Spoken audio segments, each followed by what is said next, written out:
مدرسہ دینیہ کے محتمم اور حضرت مولانا عزیز الحسن صدیقی صاحب کے دینی ملی کاموں میں ان کے جانشین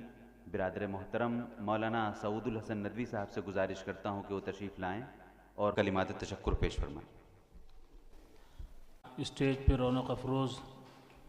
ہمارے علماء کرام، بالخصوص صدر محترم صدر جلسہ حضرت مولانا سید بلال عبدالحی حسنی ندوی دامت برکاتہم، ناظم ندوۃ العلماء و سیکریٹری آل انڈیا پسند لا بورڈ، جنرل سیکریٹری آل انڈیا پیام انسانیت فورم، اور ہمارے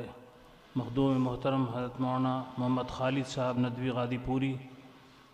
استاذ دارالعلوم ندوۃ العلماء، اور مولانا غلام رسول صاحب قاسمی بانی مدرسہ عرفان العلوم مغل سرائے، مولانا برادر مکرم مولانا اختر امام عادل صاحب قاسمی بانی جامعہ ربانی منورہ شریف، اسی طرح ہمارے سامنے تشریف فرما وہ تمام علماء اہل قلم جنہوں نے ہم سب کی دعوت پر جو یہاں تشریف لائے، اپنا قیمتی وقت فارغ کیا، مقالات تیار کیے، ان کا وقت، ان کے اوقات کا ایک ایک لمحہ قیمتی ہے، انہوں نے وقت دیا، نہ صرف یہ کہ مقالات تیار کیے بلکہ خود تشریف بھی لے آئے میرے پاس۔ میں اس کا لفظ ہٹا کے ہم کہتا ہوں کہ ہم سب کے پاس الفاظ نہیں ہیں کہ ان سب کا شکریہ ادا کر سکیں۔ اللہ ہی اس کا اجر عطا فرمائے گا۔ اور بات جو ہے حضرت نے جو ابھی فرمائی کہ اس سیمینار کا جو سبق ہے، جو پیغام ہے، وہ لے کر کے جانا ہے، اور مولانا کی جو زندگی تھی اس زندگی کو سامنے رکھنا ہے، اور جلسے سے وہ پیغام ختم نہیں ہوا بلکہ پیغام اور کام اب شروع ہو رہا ہے۔ تو یہاں جو حضرات تشریف لائے ہمارے مہمانوں کی شکل میں، یا جو ہمارے ضلع سے مولانا کے محبین، ان کے متعلقین جو دور سے بھی آئے ہیں، میرے سامنے میں سب کا نام نہیں لے سکتا، پڑوس کے اضلاع سے اور ضلع سے بھی اور شہر سے بھی، ان سب کے ہم تہہ دل سے شکر گزار ہیں، اپنے اہل خانہ کی طرف سے، بھائی صاحب کی طرف سے، اور اپنے بھائی جان کی طرف سے اور بہنوں کی طرف سے، جن سب کی طرف سے یہ پروگرام منعقد کیا گیا۔ اور آپ سب سے یہ درخواست کرتے ہیں، یہ موقع نہیں ہے میرے اوپر یہ کیفیت طاری ہو جاری نہیں ہونی چاہیے، یہ والد صاحب کا یہ طریقہ نہیں تھا، میں یہ اس بات کا عزم اور ارادہ بھی کر رہا ہوں، حالانکہ کلمات تشکر پیش کرنے ہیں، لیکن یہ بات آ گئی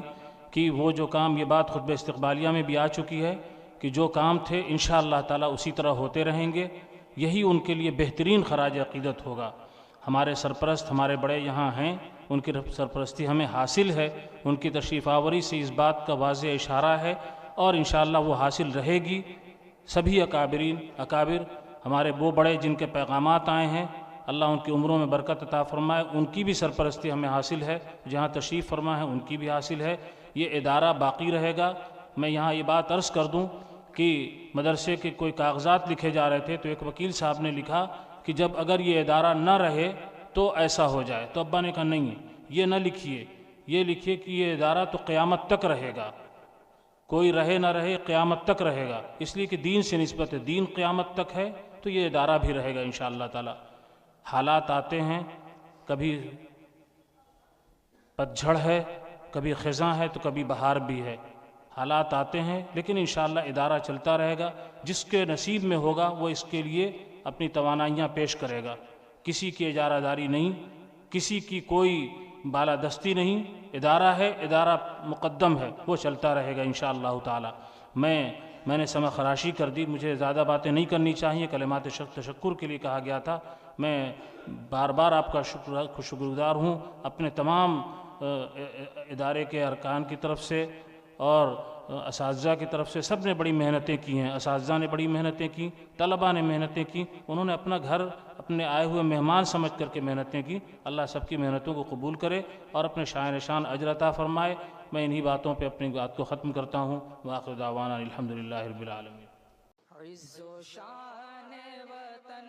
مرکز علم و فن، مدرسہ